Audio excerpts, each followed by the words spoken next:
Здравейте, приятели! Аз съм Яница, а това е моята малка сестричка Йоанка. Днес е Велики четвъртък и ние ще боядисваме нашите яйца.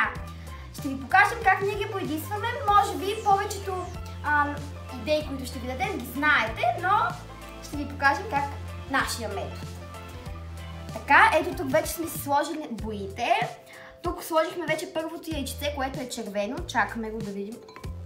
Ето го, то малко розово май става, но ще го изчакаме още малко. Така.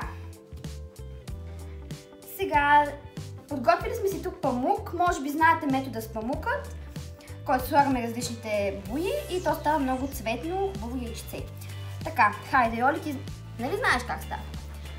Добре, хайде, аз ще взема първо зеленото. Така. Ето така. Сложа още малко. Да мога да не окапя масата. Сега червено ще сложа.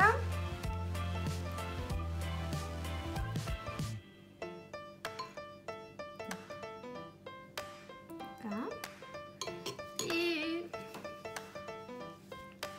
И оранжевото. Ще има такива неща, не знам.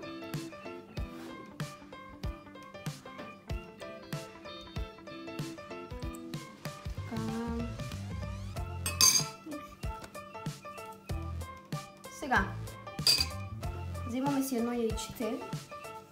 Какво да бъде то? Това ли? Така. И сега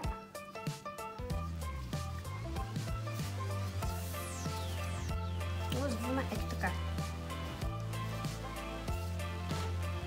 И ще го изчакаме да... Сега, понеже аз сложих много бои, пък нещо не стана, затова взехме ето такава капсула и вътре праха и го сложихме ето тук и се получи много красив мраморен ефект. Много красиво. Да. Просто супер е. Да го вадим ли? Да. Има ли нужда? Да видим моето. Не, аз не мисля, че има. Ако искаш само бялата страна, леко още моето. Е тази. Вижда ли има такова? Само така. В случай перфектно става. Много е красиво. Я да видим. Много красиво. Я да видим Йоанка. Йоанна, който стана цветно като теб. Междувременно мама извади яйчицето, първото червената яйчица и ето вече си имаме кръстчета. Много са ви красиви яйцата. Ето тук ще го сложа да не се пица. Така, значи на мен това ми е една от най-любимите техники, така че може да напишете или да дадете лайк, ако и вие сте я пробвали. Така, следващата техника е декупаж. Понеже мама колекционира салфетки и ние изрязахме ето тук всякакви различни, вижте само колко са красиви. Изрязахме ги и за декупажа ни трябват само някакви такива хубави хартии и белтък от яйце и някаква четка, с която да го разнасяме. Ето, слагаме си картинката, която сме изрязали, взимаме си четката с това и започваме от вън навътре. Така. Вътре навън? Да. Обърках се.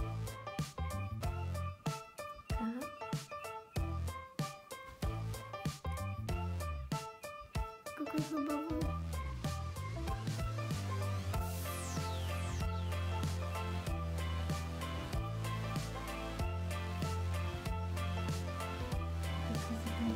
Весело яйчице. От другата страна сложим още една къщичка. Приглади ръбчетата, виждам, че стърчат от долната страна. Ето така.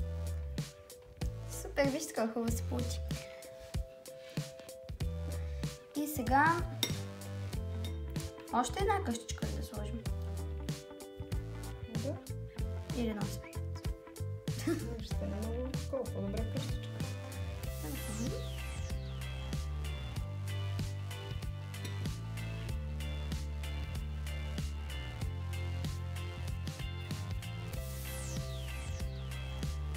Става доста лесно. Да. Ефектът е страхотно. Дори да са на бръчка няма проблем.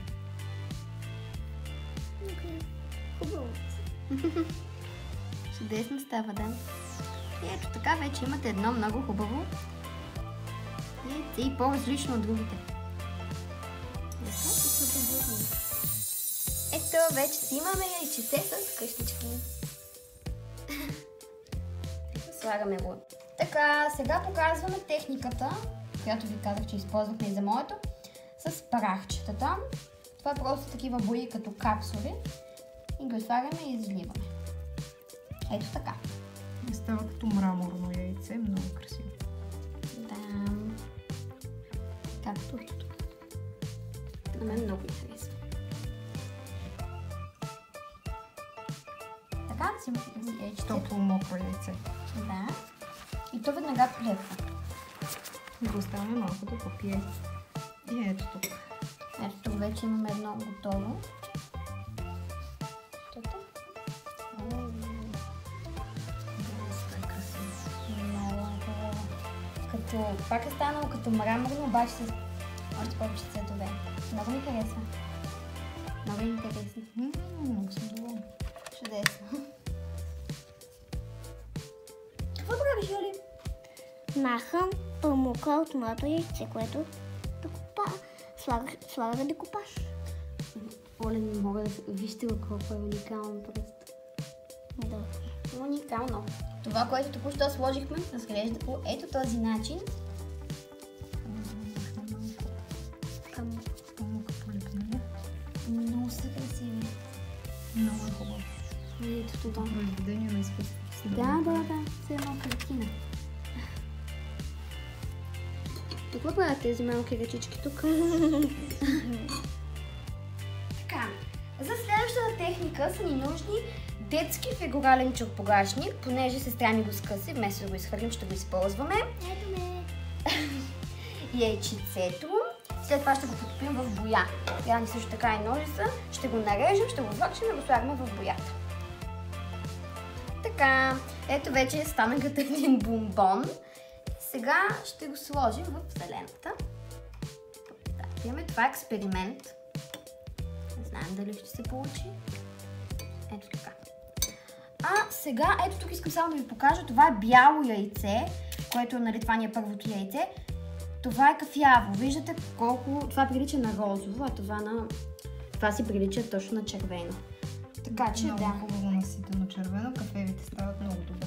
Много по-хубаво. А Йоанка продължава да твори. На нея много и хареса декупажът, нали, Оли? Да. Сега ще покажем едни ретро. Така, да. Това са, имаме си ретро ваденки тук, които Йоли много се потруди и ги надраска. Това са от моето детство.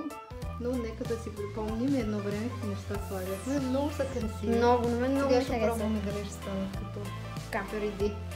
Да.